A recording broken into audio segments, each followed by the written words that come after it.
Hello friends, welcome to my channel. কেমন আছেন সবাই? আশা করি ভালো আছেন। আজ আমি আপনাদের সাথে শেয়ার করব টক ঝাল মিষ্টি জলপাইয়ের আচার।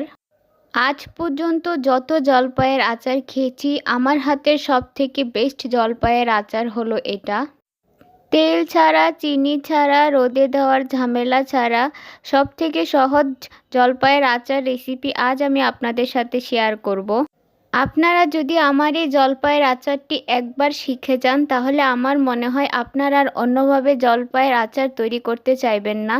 তাহলে চলুন স্টার্ট করা যাক আমি কিভাবে এই জলপাইয়ের আচারটি তৈরি করে থাকি। জলপাইয়ের আচার তৈরি করতে এখানে আমি নিয়েছি 2 কেজি জলপাই। এখানে কিছু কিছু পাকা জলপাইও আছে। আমি জলপাইগুলোকে ভালো করে ধুয়ে জলটাকে শুকিয়ে নিয়েছি, আর জলপাইগুলোকে এভাবে কুচিয়ে নিয়েছি। আচারের জন্য আমি একটা মশলা বানিয়ে নিব, তাই এখানে নিয়ে নিয়েছি 10-12টা শুকনো লঙ্কা, 1 টেবিল চামচ গোটা জিরা, 1 টেবিল চামচ মৌরি, 1 টেবিল চামচ গোটা ধনিয়া, 1 টেবিল চামচ 5 ফোড়ন। এখানে আমি নিয়েছি গুড়। তো জলপাইয়ের আচারটা আমি গুড় দিয়ে তৈরি করছি। এখানে হাফ কেজিরও বেশি গুড় রয়েছে। এখানে নিয়েছি 3 টেবিল চামচ সরিষা বাটা ও 2 টেবিল চামচ রসুন থেতু করে নিয়েছি 2 চা চামচ মরিচের গুঁড়া আর সামান্য হলুদের গুঁড়া। এখন কড়াই বসিয়ে তাতে দিয়ে দিলাম শুকনো লঙ্কাগুলো। এখন লো আঁচে আমি এই শুকনো লঙ্কাগুলো কিছু সময় ধরে ভেজে নেব। শুকনো লঙ্কাগুলো মুচমুচে করে ভাজা হয়ে গিয়েছে। এখন আমি এগুলোকে উঠিয়ে নিচ্ছি। এই কড়াইতে আমি বাকি গোটা মশলাগুলোকে দিয়ে দিচ্ছি। আমি 5 ফোড়নের সাথে বাকি গোটা মশলাগুলো দিয়েছি, এতে আচারের মধ্যে সুন্দর একটা স্মেল আসে। এখন এগুলোকে আমি অনবরত নেড়ে চেড়ে কিছুক্ষণের জন্য ভেজে নেব। যখন এগুলোর থেকে সুন্দর একটা স্মেল চলে আসবে, তখন বুঝতে হবে এটা ভাজা হয়ে গেছে। এখন আমি এটাকে নামিয়ে পাটায় বেটে নেব। কড়াইয়ের মধ্যে এখন আমি সমস্ত জলপাই দিয়ে দিচ্ছি। তার সাথে দিয়ে দিচ্ছি গুড়, 1 চা চামচ লবণ আর ভিনেগার এখানে আমি দিয়ে দিব 5 টেবিল চামচ।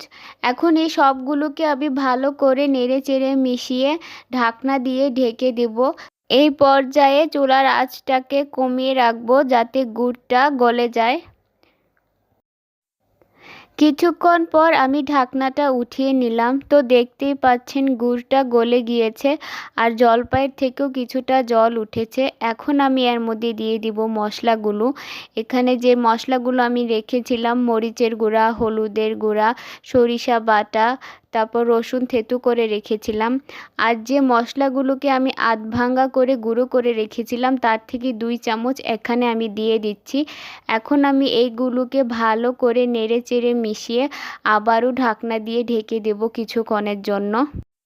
এই জলপাইয়ের আচারে আমি আলাদাভাবে কোনো জল দিব না।